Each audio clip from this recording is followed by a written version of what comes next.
لیکن صرف زبان سے یہ کہہ دینا لا الہ الا اللہ کہ ہم مسلمان ہو گئے ہیں، یہ تو زبان سے اپنے اقرار کیا، لیکن آپ کے ہمارے جو ہے اعمال بھی اس کے مطابق ہونے چاہیے۔ یہ نہیں کہ زبان سے تو کلمہ پڑھ رہے ہیں لیکن اعمال جو ہمارے عمل ہیں وہ شرک والے ہیں، غیر اللہ کو پوچھتے ہیں، پتنوں کو پوچھتے ہیں، دوسروں سے سہارے مانگتے ہیں، اللہ کو سہارے مانگتے ہی نہیں ہیں، اللہ سے مدد نہیں مانگتے۔ تو لا الہ الا اللہ کا تقاضا یہی ہے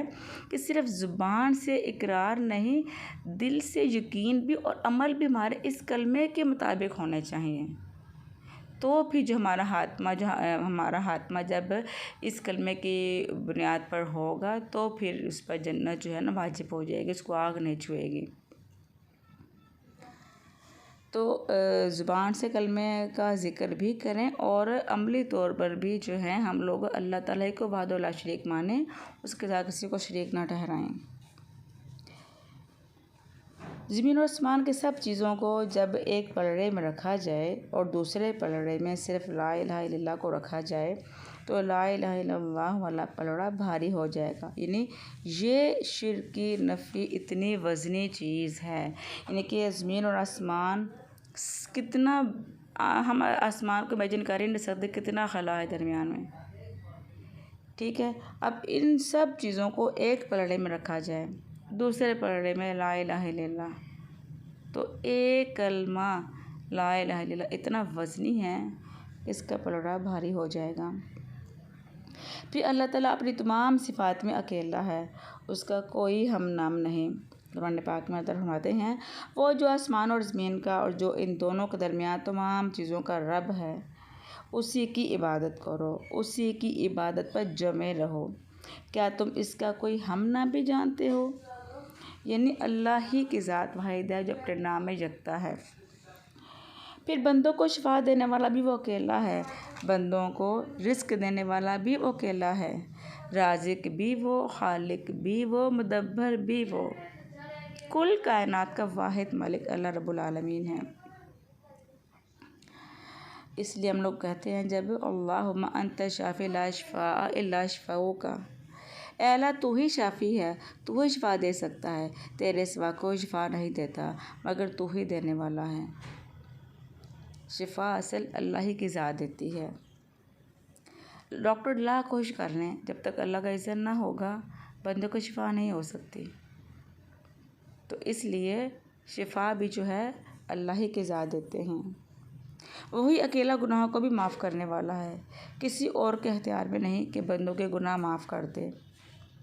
اللہ تعالیٰ اپنے اس بندے پر بہت تعجب کرتے ہیں جو کہتا ہے لا الہ الا انت انی قد ظلمت نفسی فاغفر لی ذنوبی انہ لا یغفر الذنوب الا انت، نہیں معبود برحق مگر تو ہی، میں نے اپنی جان پر ظلم کیا، تو میرے گناہوں کو بخش دے، بے شک تو ہی اپنے گناہوں کو بخشنے والا ہے۔ یعنی انسان اللہ کی وحدانیت کا دل سے اقرار کرے اور اپنا غلطیوں کا اعتراف کرے، اللہ میں نے اپنی جان پر ظلم کیا ہے اور تیرے علاوہ کوئی گناہوں کا بخشنے والا نہیں۔ جب انسان اپنے غلطیوں کا اقرار کر کے اللہ کے آگے اپنی عاجزی ظاہر کرتا ہے نا تو اللہ تعالیٰ کو اس بندے پر بہت پیار آتا ہے، اللہ تعالیٰ اس بندے کو بخش دیتے ہیں، کیونکہ اس کو پتہ ہے، اللہ جی کہتے ہیں مجھے پتہ ہے کہ بندہ جانتا ہے کہ کوئی رب ہے، کہ جس کے آگے جب ہم اپنے غلطیوں کا اعتراف کریں گے، گڑا کر رو کر معافی مانگے تو وہ معاف کر دے گا۔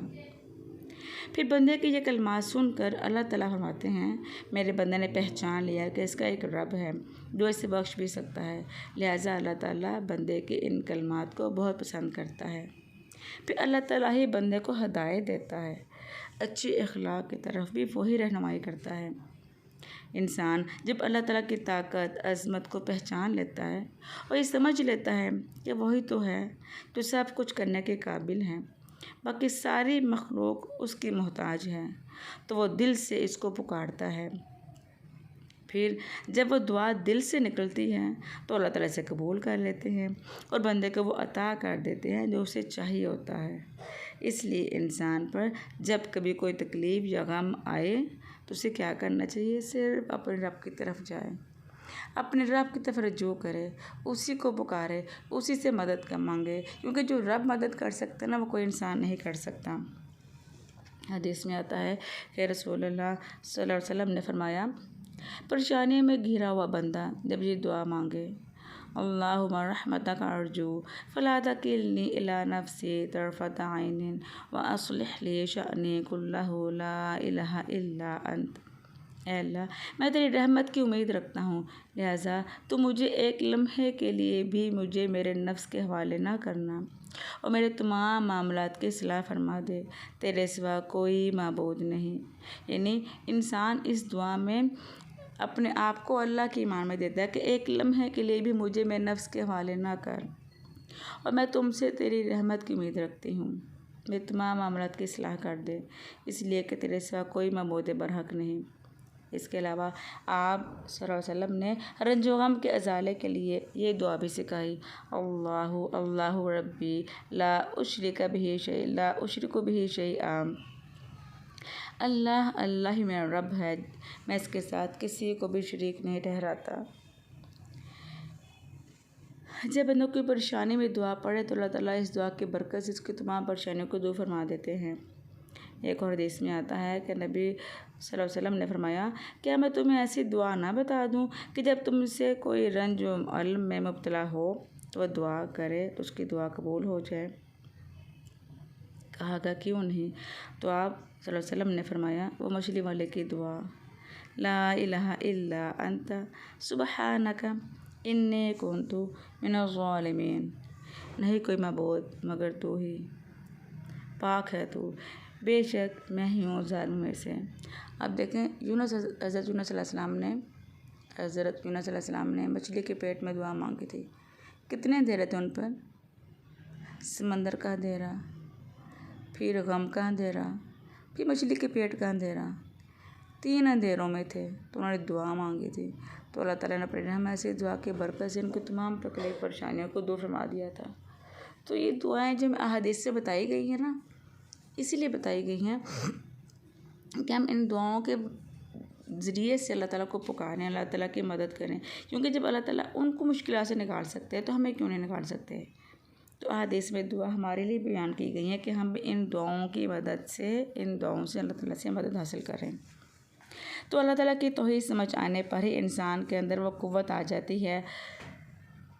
وہ اس کو سہارا، اللہ کو اپنا سہارا بنا لیتا ہے، پھر اس کے دل میں ایک اطمینان نصیب ہوتا ہے جو کسی اور چیز سے حاصل ہو نہیں سکتا۔ تو اللہ تعالیٰ سے دعا ہے کہ وہ ہمیں اپنی وحدانیت کا یقین دلائیں اور ہمارا خاتمہ بھی لا الہ الا اللہ پر ہو۔ الہی آمین۔ کل پھر اللہ تعالیٰ کے ایک اور صفت پر نئی بات کریں گے، تب تک اللہ حافظ، اپنا خیال رکھیے گا۔ السلام علیکم ورحمۃ اللہ وبرکاتہ۔